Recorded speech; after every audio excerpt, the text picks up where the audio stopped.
আগুন লাগছে লাঞ্চের টাইমে। হ্যাঁ, লাঞ্চের টাইম হয়েছে আপনার 1টার পর আগুনটা লাগছে। তো এখন বাজে কয়টা? এখন বাজে 9:30। হ্যাঁ, তবে হাস্যকর বিষয় যেটা হচ্ছে আপনার যে বাণিজ্য উপদেষ্টা না, বাণিজ্য উপদেষ্টাই তো, বাণিজ্য উপদেষ্টা বলে গেছে আগুন নাকি পুরোপুরি নিয়ন্ত্রণে আছে। কিভাবে নিয়ন্ত্রণে? আমরা তো শুরুটা আমরা দেখছি, শেষটাতেও আমরা আছি, আমরা দেখতেছি নিয়ন্ত্রণে কোথায়? নাই তো, সব পুরা শেষ। এখন এসে বলেছে নিয়ন্ত্রণে। মালামাল যা আছে ভাই, এখানে কোটি কোটি টাকার মাল, সব মাল নষ্ট হয়েছে। এই যে প্রথম চান্সে আগুনটা লাগছে এই সাইড থেকে, কুরিয়ার গেট থেকে আগুনটা লাগছে। তখন যদি যে ফায়ার সার্ভিস, এই যে বাইরে ফায়ার সার্ভিস বাদ দিয়ে রানওয়েতে কিন্তু ভাই 3 থেকে 4টা ফায়ার সার্ভিসের গাড়ি অলওয়েজ থাকে, এটা আপনারা জানেন। কারণ বিমান ল্যান্ড করলে একটা ফায়ার সার্ভিসের গাড়ি ওই জায়গাতে ইনস্ট্যান্ট থাকে। ওরা কি করছে? ওরা কোনো উদ্যোগ নেয় নাই।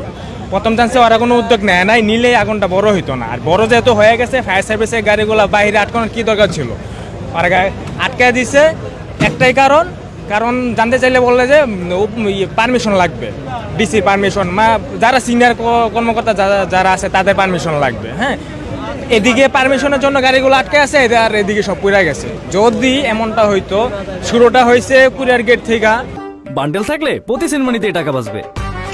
বিকাশ সেনমানি বান্ডেল কিনে জিতুন প্রতি লেনদেনে। কুরিয়ার গেট থেকে শুরু হয়েছে। হ্যাঁ, তখন যদি 1 নাম্বার গেটটা যদি খুলে দিত, 1 নাম্বার গেটে কিছু মাল আছে আমরা বের করে ফেলতে পারতাম। যেহেতু এটা সরকারি কাজ, সরকারের লোকেরই পারতো এটা করতে। ঠিক আছে, এটাও ওরা করে নাই, গেট বন্ধ রাখছে। আমাদের কিছু স্টাফরা যায় গেট একটা ভাঙছে। হ্যাঁ, মানে এগুলো হচ্ছে কি, এগুলো করছি আমরা করছি। আর হচ্ছে যদি 1 নাম্বার গেটটা যদি গেট খুলে দিত, তাহলে প্রথম চান্সে আগুন এত বড় হয় না। আপনারা আমার কাছে ভিতরে ফুটেজ আছে, ভিতরে গোডাউনে। হ্যাঁ, দেখলে বুঝতে পারতেন আগুনটা ছিল ছোট, কিন্তু বড় হয়ে গেছে কিছু গাফলতির কারণে।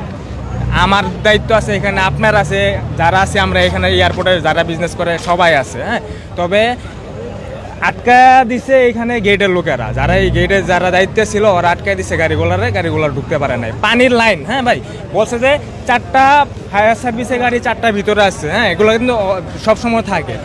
ওদের নাকি পানি শেষ হইলে না ভাই, এইখানে পানি লাইন আছে, এই লাইনে, এই ফুটপাতে কিন্তু 3টা লাইন আছে পানি। এখান থেকে পানি নিতে পারে, আমাদের পুকুর আছে ওই পাশে, ভিতরে আছে। হ্যাঁ, পানি আছে, তারপরে ওরা বলছে নাকি পানি শর্ট।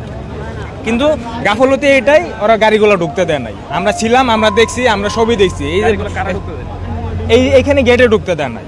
তাদের তো কিছু রুলস নিয়ম নীতি আছে, ওরা ঢুকতে দেয় নাই। তাদের লাগবে, ওই যে পারমিশন লাগবে। পারমিশন ফায়ার সার্ভিসের গাড়িগুলো ঢুকতে দেয় নাই ভাই।